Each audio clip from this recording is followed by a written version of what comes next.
After an 8-year playoff drought, which is the longest of all of our lifetimes, the longest in franchise history, the million-dollar question is Sean Payton doing a tear-it-to-the-ground rebuild with hopes of let's get to the playoffs 2, 3, 4 years from now when we're off of Russell Wilson's dead cap money? Or does Sean Payton want to win and be in the playoffs this year? And I think we are going to find out what Sean Payton's intentions are very quickly with what happens with Courtland Sutton.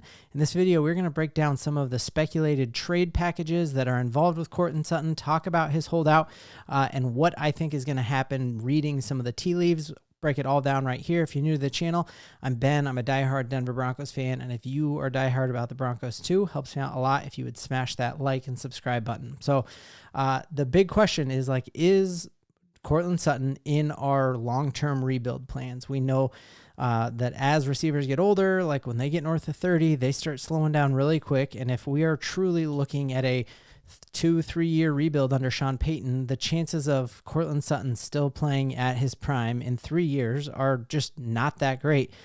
We know while he has more time left on his deal, he is looking at Jerry Jeudy's deal and guys who are not as good as him, who are wide receiver 2s, who are getting more money than he is as the wide receiver 1. And so he has talked about even holding out from training camp, which hits next week.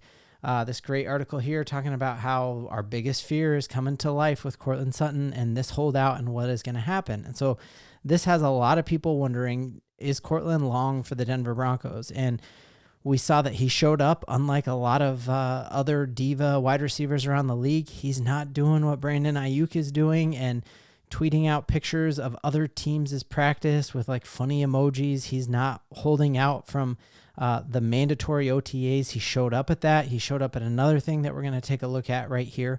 But because of all of the speculation and the fact that he left the door open at mandatory OTAs, he said, if I don't have a deal done at training camp, I have not shut the door on the possibility of a holdout. And so that has a lot of people wondering, like, ooh, if we don't sign Courtland, is he going to hold out? And how long will that holdout last? And how does that help him build chemistry with either Stidham, who he didn't play with because he was injured at the end of last year, or Bo Nix, who I think is going to be our starting quarterback? And so that has led to rampant trade speculation, and one of them involves another disgruntled wide receiver, which is Brandon Aiyuk, which is, I think, reading and watching this whole Brandon Aiyuk saga has me be incredibly thankful for Courtland Sutton, how he's handling himself, just ultimate professional, that he is not airing dirty laundry out there for everyone to see. He is Broncos first. Even when the Broncos brought in a future Ring of Famer, he tweeted, hey, that's my goal, is someday to be in the Ring of Fame and win a Super Bowl with the Denver Broncos. And you look at the flip side of that coin and you see Brandon Aiyuk,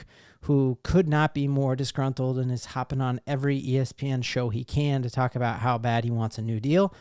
The other thing it makes me crazy thankful for is that we ended up with Bo Nix instead of Jayden Daniels, because Jayden's adding to a lot of this as well. And I think as we're in the lead up to the draft, Jayden was a person that a lot of people wanted to be a Denver Bronco, and we just see already that diva mentality that we don't have in Bo Nix or in Courtland Sutton. So because of that diva-ness, what the proposal here is that it would be a 3-way trade where the Denver Broncos would get a third-round draft pick and Jameson Crowder. And Jameson Crowder, in my opinion, Jameson Crowder, we have 5 of him on this roster. He's an older player. He's only 5'8". He doesn't fit the mold of a wide receiver 1. Washington Commanders would end up with Brandon Aiyuk, and he would join his boy Jayden Daniels. And then San Francisco would get Courtland Sutton. He'd hop right along there with obviously Debo and Kittle and McCaffrey, and I'm sure he would love playing on that team with that kind of talent on offense around him. And then the 49ers would end up with not only Courtland Sutton, but also a second-round draft pick. So Washington would give second-round pick to San Francisco, their third-round pick to us. We would get Jameson Crowder in return for that.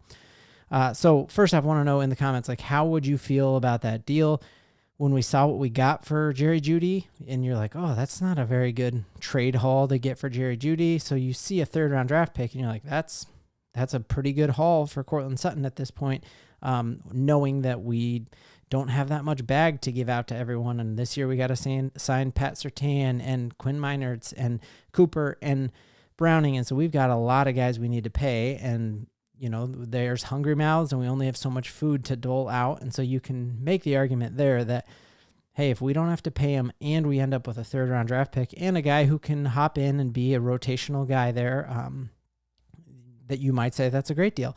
To me, I think this all depends on what does Sean Payton want to do this year. And I think if Courtland Sutton is at training camp and is a Denver Bronco, it is showing Sean Payton is pushing the chips in.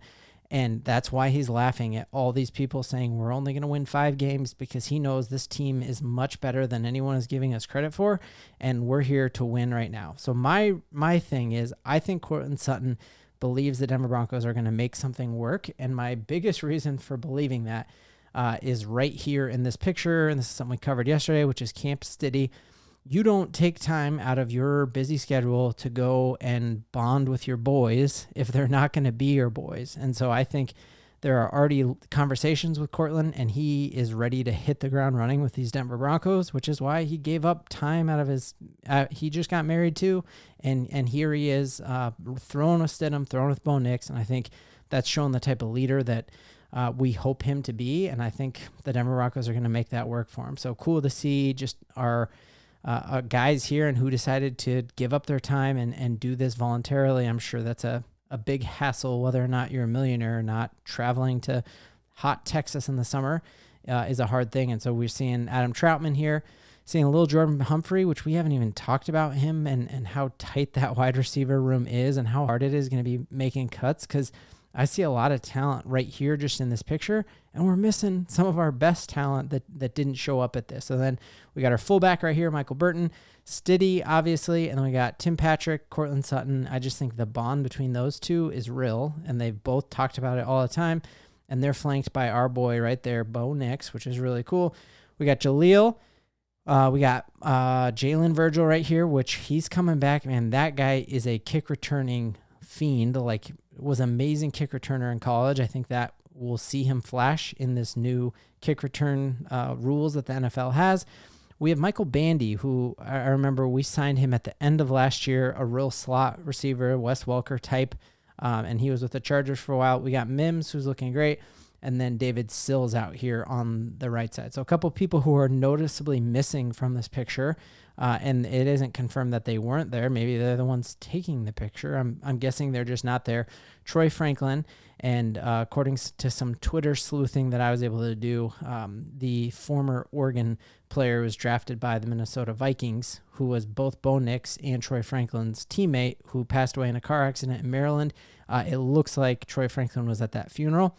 And then also missing from this picture is Josh Reynolds. Have not been able to figure out where he is, but I'm sure his life was uprooted moving from Detroit to Colorado, and so I'm sure he's getting all that ready. And then Zach Wilson. But we also know that Zach Wilson did just end up proposing to his girlfriend and just being out of the country in Italy, and so maybe he's just the scheduling conflict. So I'm not trying to read a ton into that, but either way, I think the Denver Broncos are trying to win this year. I think Courtland Sutton showing up to mandatory OTAs when tons of other wide receivers across the league held out. I think him showing up to this voluntary workout on his own is a great sign. And as we're talking about great signs for why the Denver Broncos are going to be better, reading this article here on Fansided about where our biggest improvements this year. And it's always a great thing when your biggest areas of improvement were your biggest areas of weakness last year. And so obviously massive step forward in quarterback, just in the fact that we have a quarterback now who's ready to run Sean Payton's system that he wants, whether that's Bo, whether that's Stiddy from the jump. We have quarterbacks now who are going to not just run just the guardrails, but run the entire thing. Defensive line, that's the thing that nobody is talking about, and we added tremendous amounts of depth there, and we changed the scheme of how it's going to be, and Zach Allen and so many others have come out and talked about what John Franklin Myers is going to be like in this system, what Malcolm Roach is going to be like in this system, what Jonah Ellis is going to be like in this system, and so I think this is going to be a tremendous step forward in stopping the run. And then lastly, our wide receiver room, knowing that Reynolds is a much better culture fit with this team. Troy Franklin, a lot of people thought he was going to be a first-round draft pick. He fell to us, and we were able to get him. Very excited about Reynolds. Very excited about Mims taking over that Jerry Jeudy role. Very excited to have Tim Patrick back, and if he can just be even 80% of his best self, we are going to be in great shape. And we're not even talking about the massive step forward that we will have with a healthy Dulcich or with a Lucas Kroll who is in this offense from the start rather than coming in just a day before he had to play in Buffalo. So either way, I think the Denver Broncos are pushing all their chips in. We're aiming to win this year, and that should have us all incredibly excited. And we got to remember that right here, we never stopped believing. You see that? That's right. No doubt.